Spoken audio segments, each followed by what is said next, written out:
Minha nora trouxe-me um café e disse com um tom doce que tinha preparado algo especial para mim, mãezinha. O cheiro pareceu-me estranho, então, discretamente, troquei as nossas canecas. 30 minutos depois, antes de continuarmos, por favor, partilhem de onde são e quantos anos têm. Ficamos muito felizes por conhecer o nosso público. Desfrutem da história. Ela entrou na minha cozinha como se fosse a dona da casa desde sempre. Nas mãos, 2 canecas de porcelana branca, daquelas antigas, robustas, de onde subia um vapor quente.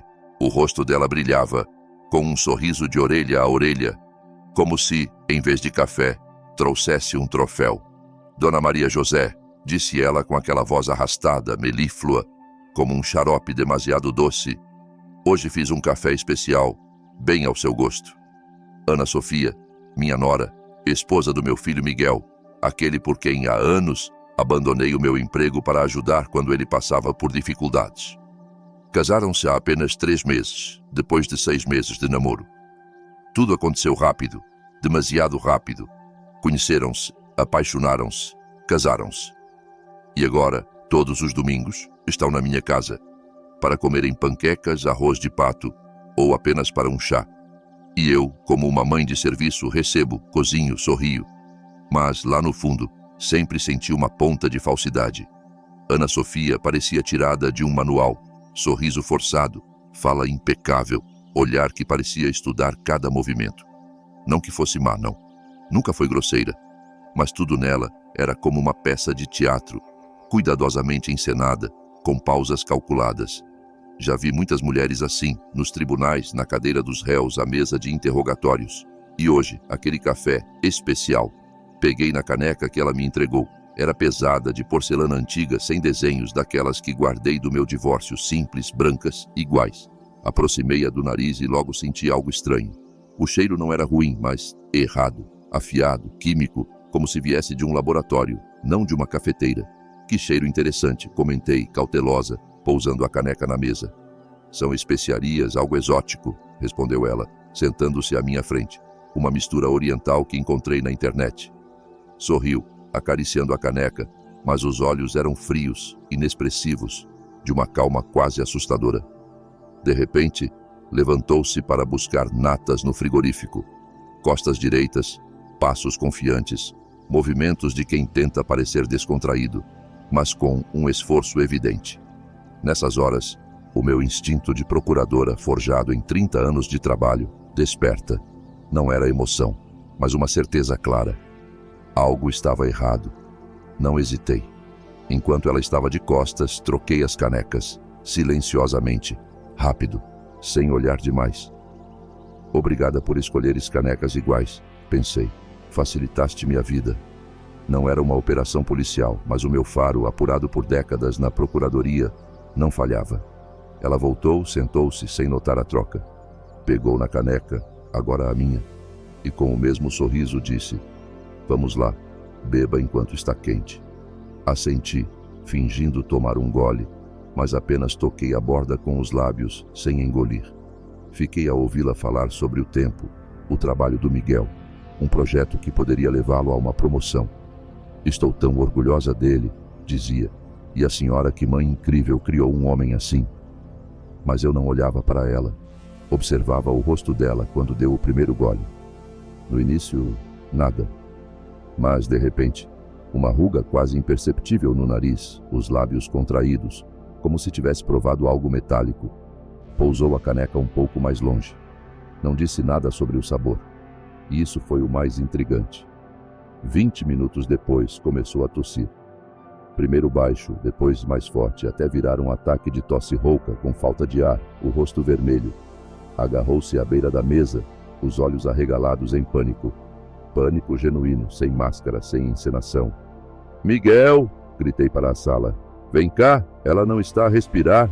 O meu filho correu do sofá, jornal na mão, olhos assustados. Pegou nela, que mal se aguentava de pé. Ao hospital! Rápido! Não consigo respirar! Murmurou ela, agarrando-se ao ombro dele. Levamo-la à urgência. Miguel ao volante, ela no banco de trás, respirando com dificuldade, tossindo como se os pulmões fossem explodir. No pescoço, uma erupção vermelha, como uma queimadura ou alergia. E eu, ao lado, observava e pensava: aquele café era para mim, e agora ela própria o bebeu. A arma dela, a armadilha dela. Chegamos ao hospital, uma correria. Levaram-na imediatamente. Miguel ficou com as coisas, nervoso, a mostrar o seguro aos médicos, a perguntar o que se passava. Eu sentei-me num canto, pela primeira vez em muito tempo, apenas a observar, sem intervir. 2 horas depois, Miguel voltou com uma mochila, dizendo que tinha ido à casa buscar uma pijama, escova de dentes, carregador. Logo depois, um médico saiu do corredor. Encontramos uma substância tóxica no sangue dela, disse calmamente. Parece envenenamento intencional. Assenti, sem tempo para responder, quando ouvi uma voz fraca, mas clara. Foi ela. Ela envenenou-me. Era Ana Sofia, pálida, deitada na maca, apontando para mim com o mesmo tom com que pedi açúcar para o chá. Dona Maria José trocou as canecas, sussurrou. Salvei a vida dela, e ela, em troca, cravava-me uma faca, não nas costas, mas na cara. Fiquei a olhar para ela pensando, que jogada, até ao fim. Um investigador chegou em menos de 1 hora. Alto, robusto, a civil, com um ar de quem já decidiu tudo, mas finge estar a ponderar. Dona Maria José? Perguntou, olhando-me nos olhos, sem sorrir. Importa-se de vir conosco? Precisamos de registrar o seu depoimento. Claro que não me importava. O que podia fazer? Levaram-me para uma sala à parte, longe da maca de Ana Sofia. Ficamos a sós. Ele pegou num caderno, colocou a caneta sobre a mesa, tudo metódico. Conte-me tudo desde o início, disse sereno. Contei. Sobre ela chegar de manhã, as 2 canecas, o cheiro estranho do café, o momento em que foi ao frigorífico e eu troquei as canecas. Sobre a careta dela após o primeiro gole, como não tocou mais no café, e como, 20 minutos depois, começaram a tosse, a falta de ar, a erupção. Contei como a levamos ao hospital, tudo sem emoção, como se estivesse a relatar um caso no tribunal. Ele ouviu em silêncio, anotando brevemente, sem interromper. Tem a certeza de que havia algo no café? Perguntou depois. Não sei ao certo, mas o cheiro era químico, não era café, respondi. E por que não recusou beber? Porque não tinha certeza. Só instinto. Ele assentiu, satisfeito com a resposta. Vi nos olhos dele que já tinha uma teoria, mas guardava-a para si. Falou com o seu filho sobre isto? Ainda não, respondi. Ele estava focado nela, preocupado, a arrastá-la para o carro, a correr na urgência, como se não soubesse o que ela tinha feito. Ele anotou mais, fechou o caderno e disse: Vamos verificar tudo, não assine nada até termos os resultados das análises. Entraremos em contato. Saí da sala e Miguel esperava-me no corredor, olhando para o chão, mexendo nervosamente no fecho do casaco. Mãe, disse baixinho, o que achas? Foi a Ana sozinha? Não respondi de imediato. Olhei para ele, meu filho, um homem adulto, mas na minha mente ainda o menino de luvas, à porta da escola, com um botão partido. Agora, nos olhos dele, não havia apenas confusão, mas algo cauteloso, como se já soubesse, mas temesse que eu dissesse em voz alta. Ainda não está claro, respondi. Vamos esperar o que os médicos dizem. Ele hesitou, depois disse, se precisar, posso ir à casa buscar mais coisas para ela. Roupa, escova, carregador. Está sem nada. Vai. Assenti. Mas não fales com ninguém. Espera o contato do médico. Ele saiu quase a correr e fiquei sozinha na cadeira entre o cheiro de desinfetante, linóleo e café barato da máquina. Tudo tão familiar. Só que antes eu estava ali para deter criminosos. Agora estava no centro do furacão. 1h30 depois, ele voltou com uma mochila, o rosto cansado, mas estranhamente calmo. Demasiado calmo. Então, o médico saiu da sala, de bata branca, com uma expressão exausta, segurando uma ficha. Fizemos análises urgentes, disse. Há um tóxico no sangue dela, uma substância artificial. Os sintomas, reação alérgica respiratória e envenenamento, não parecem acidentais. Vamos informar a polícia. Antes que eu pudesse responder, ouvi a voz dela, rouca, mas firme. Foi ela, Dona Maria José. Ela deu-me este café, Ana Sofia, pálida, com uma máscara de oxigênio, apontava para mim. Eu bebi e fiquei mal. Miguel ficou parado, sem reagir, sem me olhar nos olhos. Naquele momento percebi, as cartas estavam na mesa. Eles já tinham uma versão, um papel para mim. Eu era a vilã. À noite notei uma viatura policial estacionada à frente do prédio. Janela entreaberta, um jovem agente fingia ler um jornal, mas olhava para mim sempre que a cortina se mexia. Não era uma simples verificação, era vigilância. Fechei as cortinas, peguei num caderno velho e anotei tudo. O café, o cheiro, a troca das canecas, os sintomas, o comportamento dela e do Miguel. Não era para a polícia, era para mim, para não perder nenhum detalhe. Nessas situações, os detalhes são tudo. Horas depois, o telefone tocou. Dona Maria José, fala o inspetor Dias. Amanhã de manhã, viremos com um mandado de busca. Prepare os documentos e o computador. É procedimento padrão. A voz era educada, mas fria como gelo. Desliguei, sentei-me e percebi. Não estavam apenas a verificar, estavam a preparar-se para me deter. Eu sabia como funcionava. Primeiro os sintomas, depois as acusações, as provas encontradas, a perícia e, por fim, o banco dos réus. Ainda mais com uma imagem tão conveniente. Uma mulher mais velha, solitária, severa, que supostamente não se dava com a jovem Nora.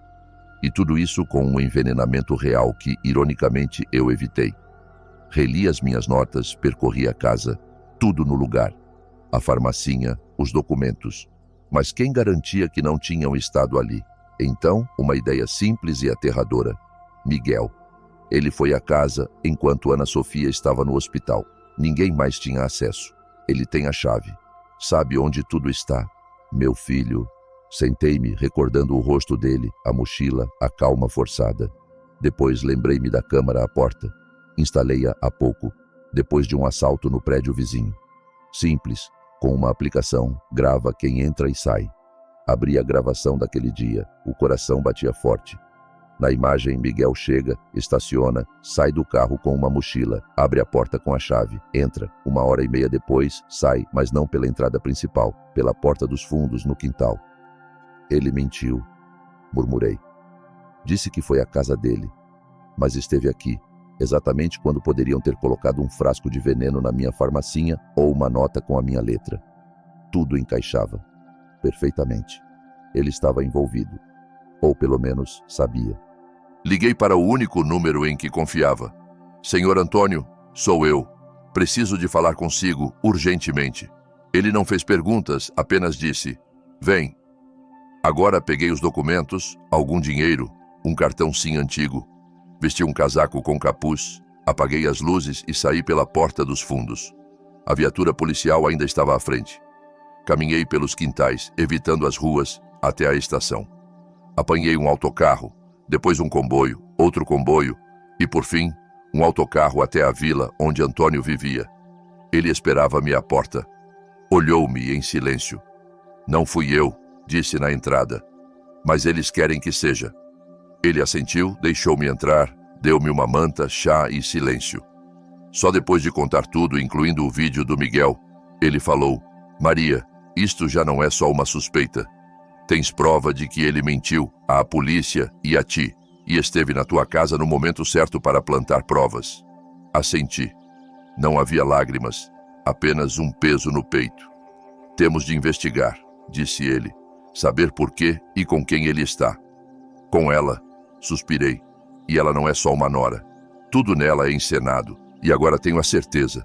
Não foi a primeira vez. Antônio passou a noite a verificar bases de dados, a contactar conhecidos nas autoridades. De manhã disse: Ana Sofia Almeida? Um nome falso. Esse passaporte não existe. Não há registro dela na Segurança Social, nos impostos, na morada. Nada. Olhei para a caneca de chá, as mãos a tremer, não de medo, mas de compreensão. Não é um erro. É um crime planeado. E há mais, continuou ele. Encontrei a foto dela numa base de dados, mas com outro nome. Vitória Mendes. Há 1 ano, casou com um viúvo de 72 anos, dono de propriedades em Faro. 8 meses depois, ele morreu. Envenenamento alimentar, sem autópsia. Tudo legal. Herança para ela. Levantei os olhos. As peças encaixavam. Não é a primeira vez, murmurei. E há outro caso, disse ele. Sara Ferreira, mesma aparência, há 2 anos em Coimbra. Casou com um homem de 68 anos. Morreu de paragem cardíaca 4 meses depois. Herança para ela, sem perguntas. Fiquei em silêncio. Ela não se limitou a entrar na família. Disse por fim. Ela caça. Por idade, posição social, documentos. Tudo planeado. E desta vez, queria a minha morte para encobrir tudo. E o Miguel está com ela, acrescentou Antônio. Pode ter sido enganado no início, mas, quando plantou as provas, tornou-se cúmplice. Cobri o rosto com as mãos, não para chorar, mas para apagar as imagens. Meu filho entrando em casa, com a mochila, a chave, o menino que ensinei a amarrar os sapatos. Ele não é mais uma criança, Maria, disse Antônio baixo. Fez a escolha dele. Agora temos de agir para sobreviver, e assenti. O que vem a seguir? Juntamos tudo. O vídeo, as vozes gravadas, os documentos dos outros casamentos, as mortes. Está quase um processo criminal pronto. Falta gravá-los juntos, a falar abertamente. Então tenho de voltar. Disse calma. Quero ouvir da boca dele. Não confio em papéis. Quero saber por quê. É perigoso, alertou ele. Ela pode estar armada. E ele? Até onde será que vai? Já foi longe, respondi. Agora, quero saber por quê. Fui à noite. Casaco velho com capuz, calças escuras, luvas. Como se fosse ao supermercado, mas com um gravador no bolso e um telemóvel com um número de emergência programado. A casa estava escura, exceto pela luz da cozinha. Vozes baixas. Aproximei-me, agachei-me sob a janela, como se tivesse 20 anos e estivesse numa operação em Lisboa. Estamos quase lá, ouvi Ana Sofia. Tudo correu bem. Ela está fugida, a polícia acha que é culpada. Só falta um pouco. Ainda me custa, murmurou Miguel. Ela é minha mãe. Ela nunca te valorizou, cortou Ana Sofia fria. Só mandava, fazia de ti um fracassado.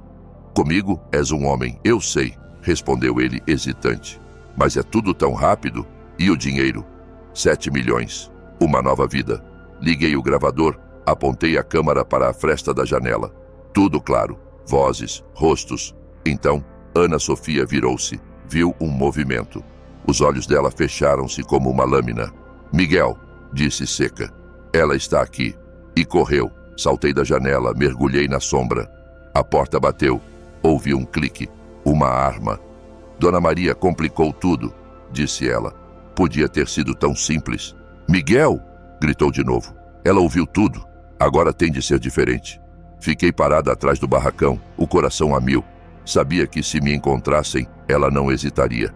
E Miguel? Ele já tinha ido longe demais. Procura-a no quintal, ordenou ela. Acabamos isto agora. Esperei que contornassem a casa. Então corri pela cancela, pelo quintal vizinho até ao carro. Entrei, arranquei, sem respirar. Quando cheguei à casa do Antônio, as mãos tremiam tanto que mal tirei as chaves. Ele percebeu logo. Estás inteira? Perguntou baixo. Assenti e mostrei o telemóvel. Tenho a gravação. Eles a planear, ela a dizer que me ia matar, ele a concordar. Ele pegou no telemóvel, verificou a gravação e disse, isto muda tudo.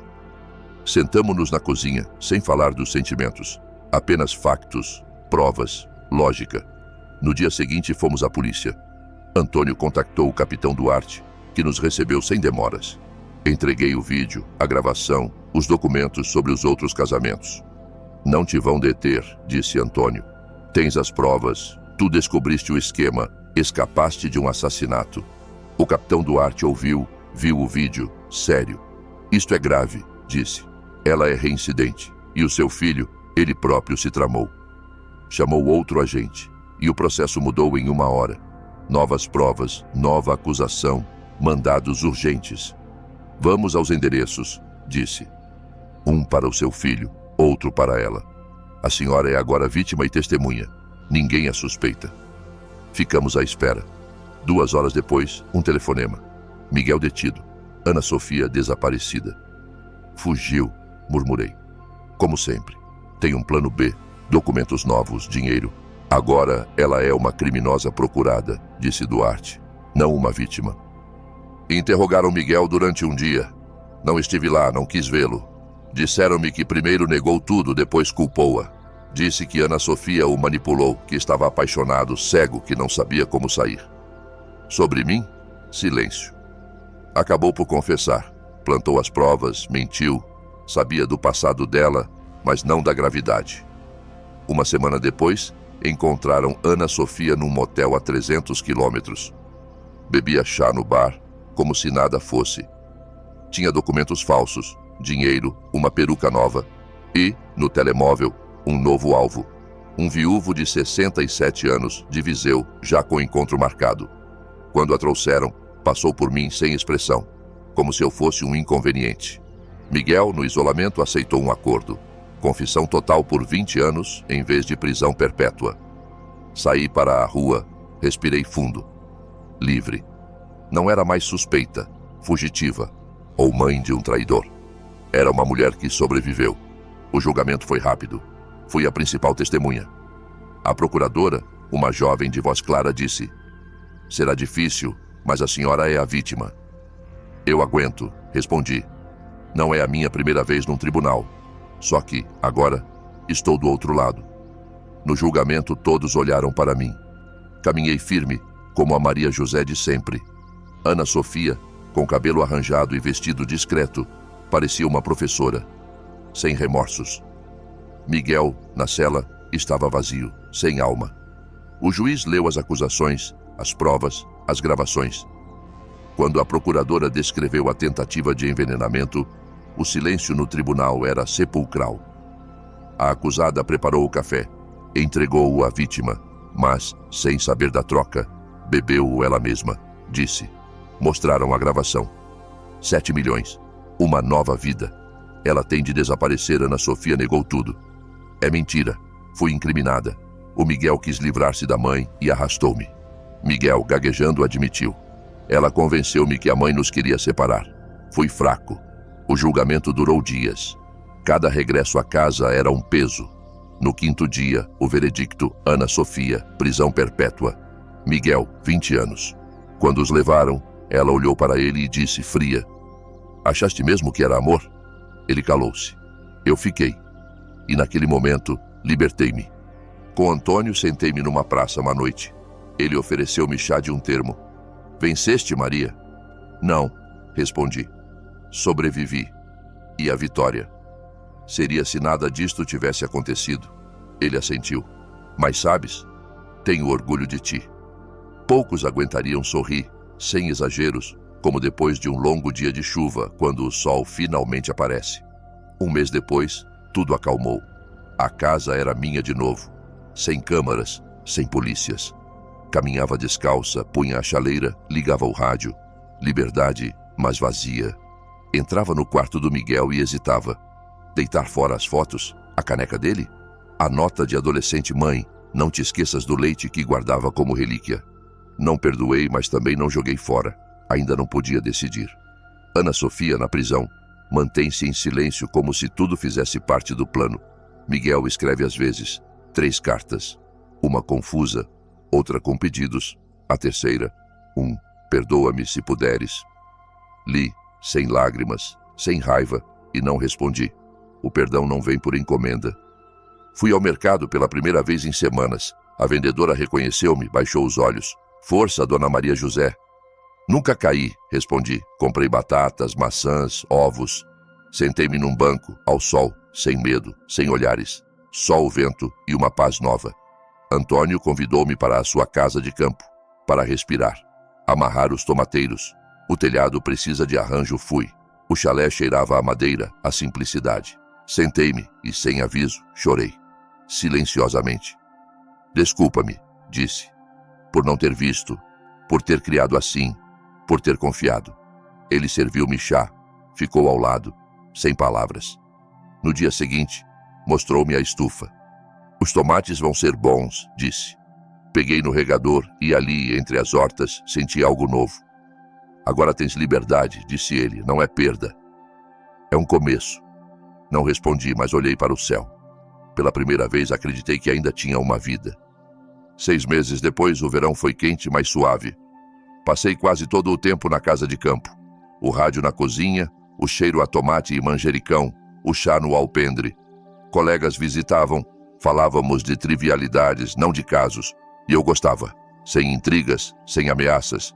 Às vezes perguntavam, como estás? Calma, respondia, como há muito não estava. Um dia, numa escola, falei a alunos sobre justiça, verdade, traição. Uma menina perguntou, como superou? Não superei, disse, vivi, dia após dia, até que um dia ficou mais leve. Não porque esqueci, mas porque escolhi viver. Agora, digo a mim mesma, não sou vítima, sou sobrevivente. E, acima de tudo, uma mulher que seguiu em frente. Hoje, asso um bolo de cereja. A cozinha cheira à infância. Lá fora, os pássaros cantam. Antônio, vem aí, vamos plantar cebolas. E neste dia, não há vestígios do passado. Ele existiu, ensinou-me, mas não me controla. Ponho o bolo na mesa, abro a janela e digo em voz alta, então, vida, vamos lá. Tu e eu, sem surpresas, está bem? E sorrio, porque agora sei que, mesmo das histórias mais sombrias, é possível sair viva e ser, finalmente, eu mesma.